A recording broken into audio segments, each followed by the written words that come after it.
गुरु रूपी साध संगत के चरणों में प्रणाम। नानक किसनु आखिए बिन पुछिया ही ले जाई।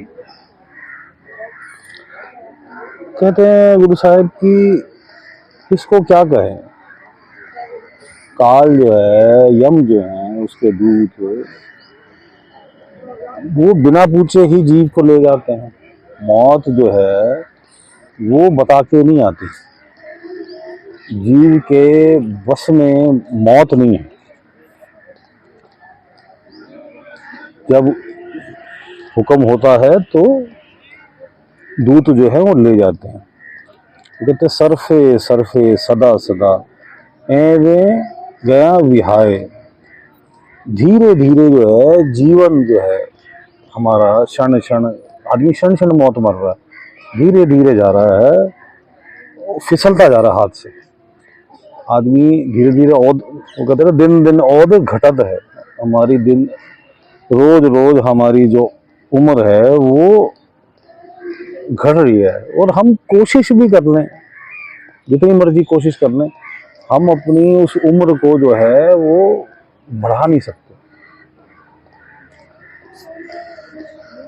तो फिर वो कहते हैं कि रज न कोई जीवया पहुंचे ना चलया कोई।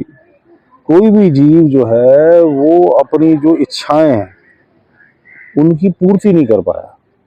क्या कोई ऐसा है जीव संसार में, संतों को छोड़ के, कि जिसने अपनी जो इच्छाएं हैं, कोई ना कोई रह ही जाती है। भाई आदमी प्रोग्राम बनाता रहता है जी, अब मैं ये करूंगा, अब मैं ये करूंगा, अब मैं वो करूंगा, और वो चला जाता है, उसके प्रोग्राम भी वही रह जाते हैं। इसलिए जो इच्छाएं हैं वो समाप्त होती नहीं है, और वो जीवन से निकल जाता है, और जीवन मरण के चक्र में जो है वो फंस जाता है, क्योंकि इच्छाएं तो उसने बचा के रखी ना। ज्ञानी जीवे सदा सदा सुरती ही पत होए। कहते हैं कि जो ज्ञानी जीव है, जिसने ज्ञान प्राप्त कर लिया, वो ही एक तरीके से अमर हो गया।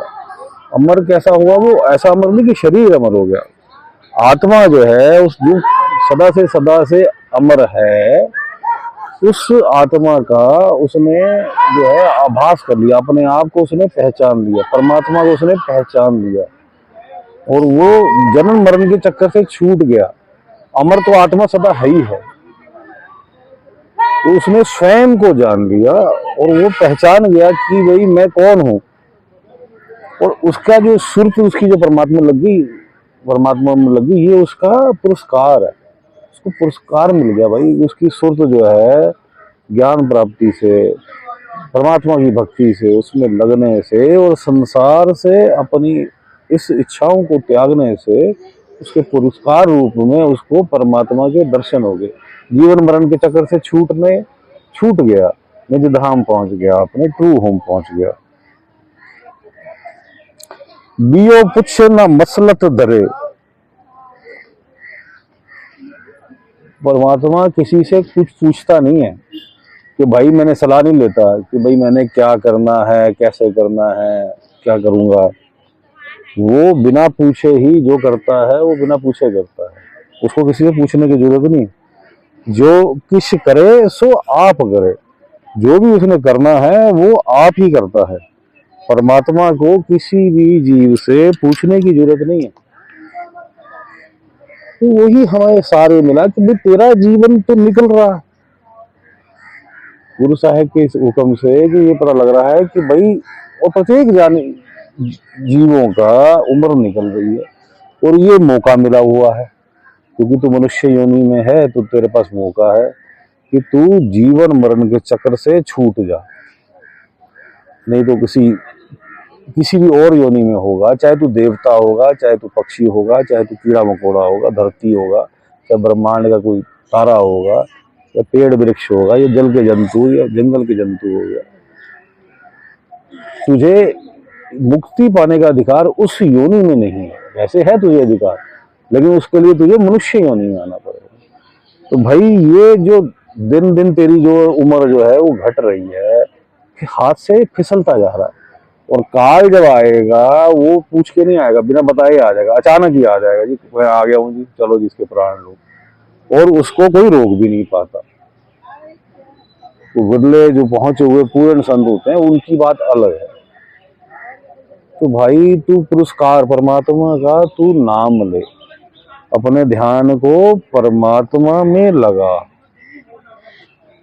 संसार से हटा के परमात्मा में लगा, उसका सिमरन कर, उसके रास्ते पे चल, अपने आप को बार बार प्रतन कर, उससे प्रेम कर, तेरा ध्यान हटेगा, ध्यान को फिर दोबारा परमात्मा में लगा, उस परमात्मा के रास्ते पे चल, उस पर विश्वास कर, उस पर आस्था रख, उस पर श्रद्धा रख, और उसकी दया मेहर तुझ पे होगी होगी।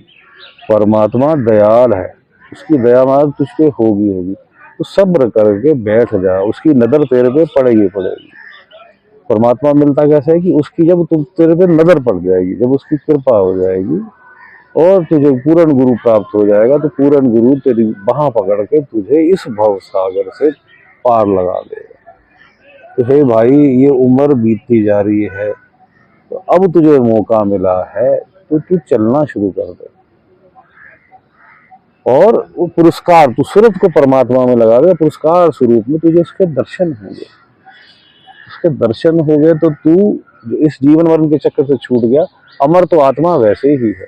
तो उस परम आनंद स्थिति में जो है सदैव रहेगा, ना जहाँ मरण होगा ना जीवन होगा, ना जहाँ समय होगा, जहाँ ना भूख लगेगी ना प्यास लगेगी, ना कोई तुझे मार रहा होगा ना कोई तुझे जिवा रहा होगा, ना तू किसी गर्भ में जा रहा होगा, ना तू किसी पक्षी को खा रहा होगा, प्राणी को खा रहा होगा, ना तुझे कोई खा रहा होगा।